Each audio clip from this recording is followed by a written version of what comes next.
हरे कृष्णा। श्रीमद् भगवद गीता के द्वितीय अध्याय को पढ़ते हैं। सांख्य योग। संजय ने कहा, तब श्री कृष्ण ने अर्जुन से ये शब्द कहे जब उसका हृदय करुणामय एवं उसकी आंखों में आंसू भरे हुए थे। भगवान श्री कृष्ण ने कहा, अर्जुन, इस संकटपूर्ण घड़ी में तुम्हें इस भ्रांति ने कैसे जकड़ लिया है। एक आर्य के लिए यह उचित नहीं और ना यह उसे स्वर्ग की ओर ले जाता है, बल्कि यह अपयश का कारण बन सकता है। हे पार्थ, ऐसी नामर्दी छोड़ो, तुम्हें यह शोभा नहीं देती।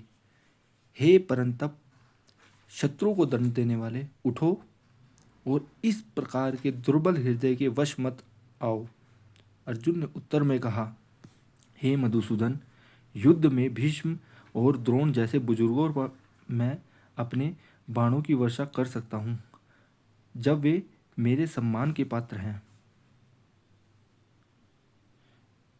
अपने सम्मानीय अग्रजों का वध करने से तो बेहतर है कि मैं इस संसार में भीख मांगकर अपना जीवन यापन करूं। अन्यथा जिस धन संपत्ति का हम यहाँ उपभोग करेंगे वह उनकी लहू से लथपथ होगी। मैं नहीं जानता कि क्या हमारे लिए क्या श्रेष्ठ है, उन पर विजय प्राप्त करना या उनसे पराजित हो जाना। यहाँ हमारे समक्ष एकत्रित धृतराष्ट्र के पुत्रों का यदि हम वध करते हैं तो मुझ में जीवित रहने की कोई अभिलाषा नहीं रहेगी। मेरी स्वाभाविक क्षत्रियता कमज़ोर हो रही है और भ्रम के कारण मैं धर्म के मार्ग को पहचान नहीं पा रहा हूँ। कृपया यह बताएं कि मेरे लिए सबसे हितकारी कार्य क्या है। अब मैं स्वयं को आपके शिष्य के रूप में समर्पित करता हूँ। कृपया मुझे उपदेश प्रदान करें। यदि मैं एक परितम संपन्न साम्राज्य और देवों जैसी शक्ति भी प्राप्त कर लूँ, फिर भी इन चीज़ों में मैं ऐसा कुछ नहीं देख रहा जो मेरी इंद्रियों को क्षय कर इस शोक को मिटा सके। यहाँ द्वितीय अध्याय से ही भगवत गीता वस्तुतः प्रारंभ होती है। भगवत गीता का यथा शब्द अर्थ है भगवान का गीत। भगवान का अर्थ है परम सत्य। भगवत गीता में यहाँ पर पहली बार श्री कृष्ण को भगवान कहकर संबोधित किया जाता है। पराशर मुनि जैसे वैदिक विद्वानों के अनुसार भगवान वे हैं जो संपूर्ण ऐश्वर्य, वीर्य, यश, सौंदर्य, ज्ञान व वैराग्य के स्वामी हैं। भगवान वे हैं जिनमें ऐश्वर्य, वीर्य, यश, सौंदर्य, ज्ञान व वैराग्य के लक्षण संपूर्णता में पाए जाते हैं। इसके अलावा 16वीं शताब्दी के वैष्णव तत्वज्ञ जीव गोस्वामी कहते हैं कि भगवान हैं भजनीय गुण च अनंत च नित्य।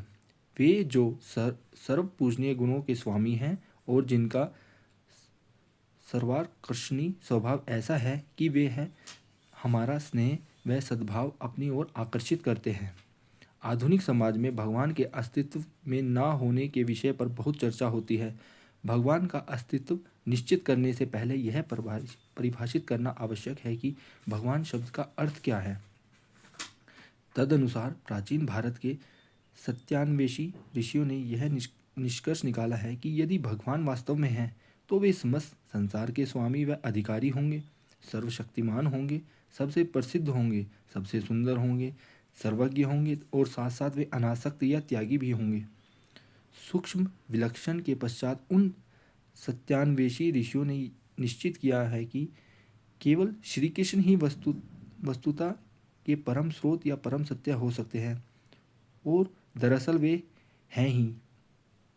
इस विष्कर्ष परिणाम की अनेक संतों ने युगों युगों से पुष्टि की है और वैदिक शास्त्रों में जैसे कि उपनिषद, पुराण, रामायण, महाभारत, वेदांत सूत्र, श्रीमद् भगवतम और ब्रह्म संहिता आदि शास्त्रों में इसकी व्यापक रूप से व्याख्या की गई है।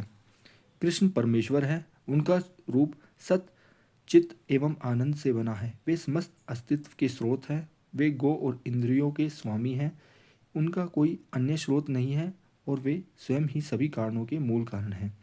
भगवान के विभिन्न अवतार या तो उनकी पूर्ण विभूति के अंश हैं या उनकी पूर्ण विभूति के अंशों के अंग हैं, परंतु कृष्ण इन सभी अवतारों के मूल स्रोत हैं।